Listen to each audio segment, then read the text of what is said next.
અમે આ શોરૂમમાં આવ્યા છીએ અત્યારે અમે એ લોકોને જવાબ પૂછીએ છીએ પણ કોઈ પણ માણસ અત્યારે એમના સેલ્સના કે સર્વિસના માણસો શોરૂમમાં હાજર નથી, બધા બહાર જતા રહ્યા. કોઈ પણ પ્રકારનો જવાબ આપતા નથી આ લોકો. હવે આ લોકો શું કરવું એ અમને જ ખબર નહીં પડતી. આ સર્વિસ સેન્ટર જે બંધ કરી દીધું છે,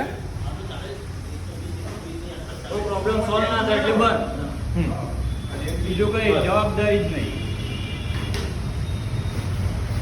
આ બધાની સર્વિસનો પ્રોબ્લેમ છે, બધાને ટોટલી ને.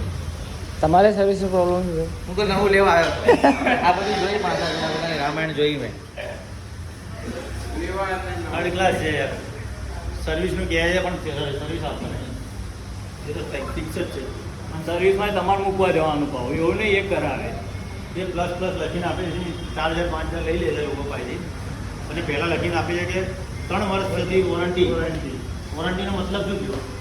ગમે એ વસ્તુ ગમે એ પ્રોબ્લેમ થાય એ તમે હા, પણ આ લોકો કંઈ આપતા નહીં. એ એના તો પૈસા લાગશે સર.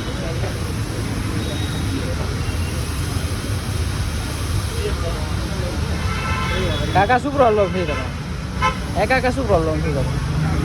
અમારી આ ગાડી જો 3 મહિનાથી પડેલી છે. આ ભાઈને ભાઈ તમારો શું પ્રોબ્લેમ છે? મેં ઓલા લીધું છે 3 મહિના ગયા અહીંયા મૂક્યા સર્વિસમાં. 3 મહિનાથી આ લોકો સાઈડથી કોઈ જ અપડેટ નથી. આપણે ફોન કરીએ જવાબ ના આપે. અહીં આગળ આવીએ તો કોઈ રિસ્પોન્સ નથી. ઊભા થઈ જઈને બહાર જતા રહે. તમે જોઈ શકો છો એમના સેલ્સ મેનેજર છે અને આ સર્વિસના હેડ છે. આપણે અહીં આગળ આવ્યા છીએ તો આ લોકો બહાર નીકળી ગયા છે શોરૂમમાંથી. અને કોઈ પણ આ જે એમના સર્વિસ મેનેજર છે બરાબર, અને આ જે એમના સેલ્સ મેનેજર છે બરાબર.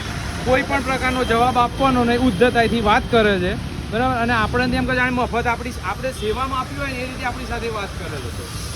એટલે આ લોકોનું ઓલા લેવાય નહીં. હું તો એવું કહું છું કોઈ લેતું હોય તો લેશો નહીં. બાકી બધા ભરાઈ ગયેલા છે. અમે લીધેલું મેં ખાલી 3,000 કિલોમીટર ફેરવેલું છે.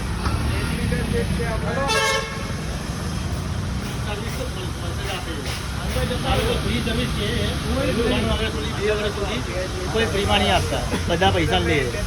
તો સર્વિસ કરો તો અઠવાડિયા પહેલા સર્વિસમાં મૂકીએ અને અઠવાડિયા પછી કે પાછા ભાડું ખર્ચીને જાઓ તમે અહીંયા. અમે છીએ પૈસાનું ખર્ચ્યું પૈસા મોઢા ફેરીને ઊભા થઈ જાય પછી કે અમે કંઈ કરી ના નાખીએ. મેલ તમે કરો એટલે લીધું તો અમે તમારે કરવાનું.